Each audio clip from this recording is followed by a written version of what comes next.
Bismillahirrahmanirrahim. Assalamualaikum warahmatullahi wabarakatuh. Alhamdulillahi wa kafa wa salatu wa salamu ala nabiyil mustafa wa ala alihi wa sahbihi wa nawafa ma ba'd.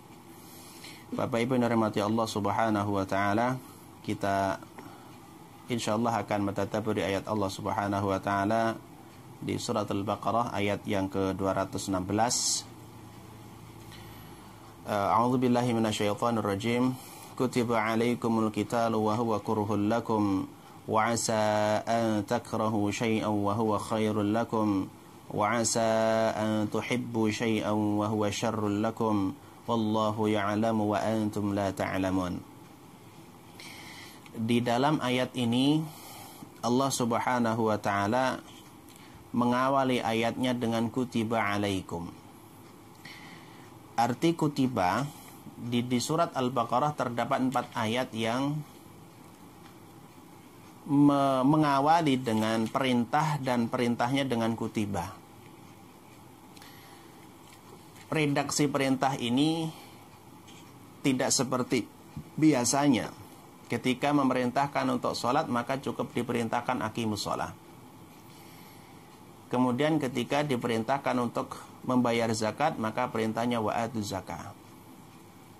Untuk berjihad wajahidu fi sabilillah. Tapi ada beberapa hal yang Allah perintahkan dengan kutiba. Yang pertama ada ya ayyuhalladzina amanu kutiba alaikumus qisas. Yang kedua idza hadara ahadakum ya ayyuhalladzina amanu kutiba alaikum idza hadara ahadakumul maut. Yang ketiga ya ayyuhalladzina amanu kutiba alaikumus shiyam. Yang keempat ya ayyuhalladzina amanu kutiba alaikumul qital. Nah, di ayat ini Allah pun juga mengawali dengan kutiba alaikumul qital. Kenapa Allah mengawali redaksi ini dengan kutiba? Para ulama mengatakan bahwa ketika ada perintah dengan kata kutiba, artinya adalah sesuatu ini tidak bisa dilakukan kecuali oleh orang-orang tertentu karena beratnya beban atau beratnya perintah ini. Kutiba alaikumul qisas, karena qisas itu perlu sesuatu yang sangat berat untuk dilakukan. Kutiba alaikum idza hadara ahadakumul maut, tentang wasiat itu pun juga sama karena harta. Yang ketiga kutiba alaikumus shiyam, puasa kita tahu sendiri. Kemudian kutiba alaikumul qital, peperangan. Dan di sini adalah peperangan karena peperangan adalah nyawa sebagai taruhannya dan itu perlu perjuangan dan perlu niat yang kuat. Maka Allah katakan kutiba alaikumul qital. Menarik, ayat ini jika kita lihat urutan ayatnya setelah berbicara tentang sedekah atau setelah infak. Ketika ada orang yang kaya kemudian ingin bertanya kepada Rasul sallallahu alaihi wasallam, "Ya Rasulullah, sebaiknya harta saya ini saya infakkan kepada siapa saja?" gitu. Maka Allah menjawab dengan yas'alunaka madza yunfiqun qul ma anfaqtum min khairin falil walidaini wal aqrabin ila akhir hadzal ayat.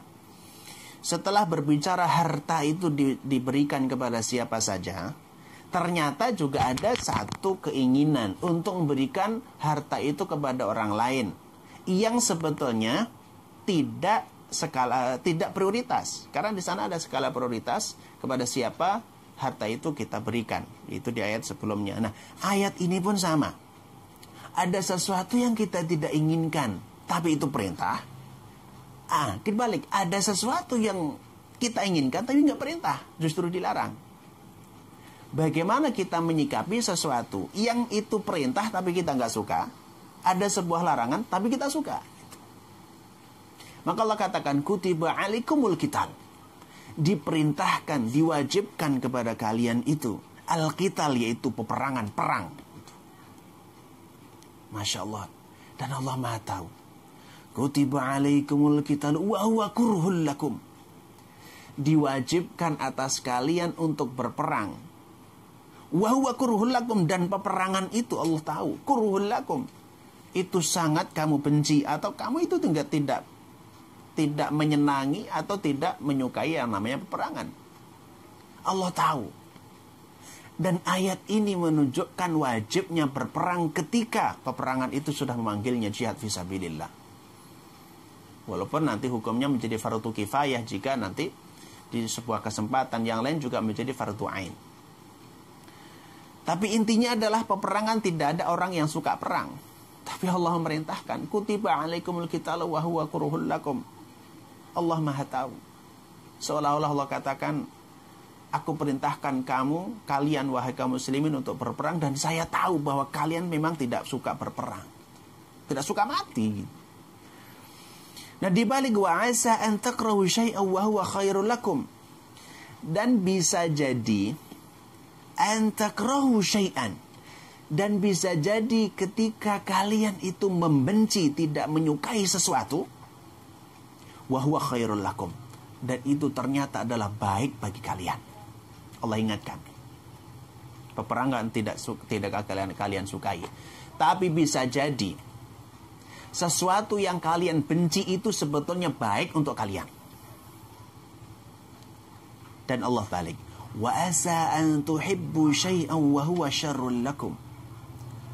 Dan bisa jadi apa yang kamu mencintai sesuatu, ketika kamu mencintai sesuatu, wa huwa syarrul lakum, bisa jadi itu adalah keburukan bagi kalian. Masya Allah, ayat ini indah sekali.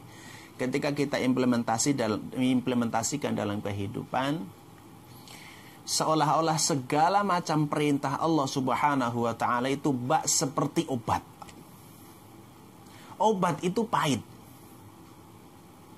Tetapi karena kita itu ingin sembuh dari penyakit itu, walaupun pahit, itu disabari di situ, tetap diminum itu obatnya. Kenapa? Karena meyakini setelah minum obat maka dia akan sehat. Sama, Pak.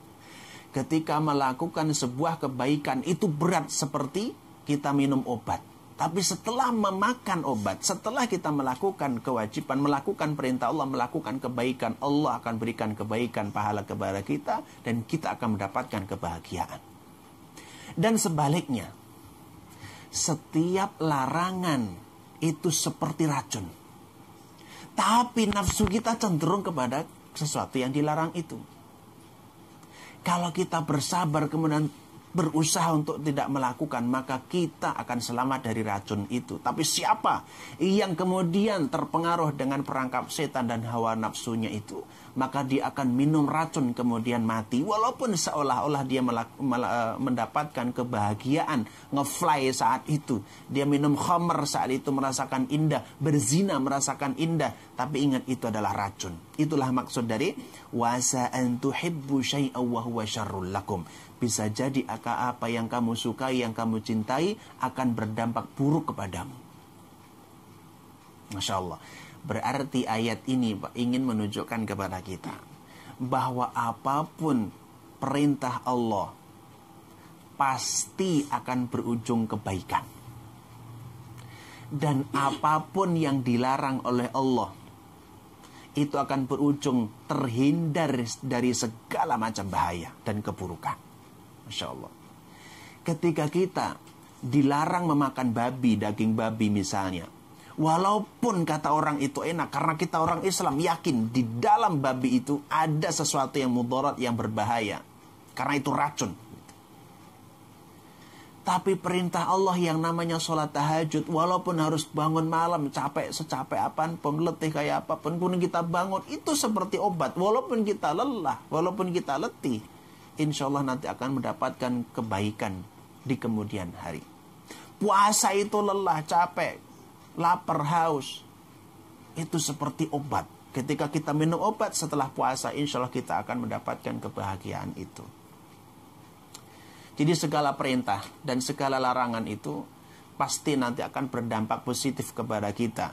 Kalau perintah itu adalah positif, kebaikan. Kalau keburukan dilarang itu karena agar kita terhindar dari mudarat dan bahaya. Maka Allah tutup ayat ini, wallahu ya'lamu wa antum la ta'lamun.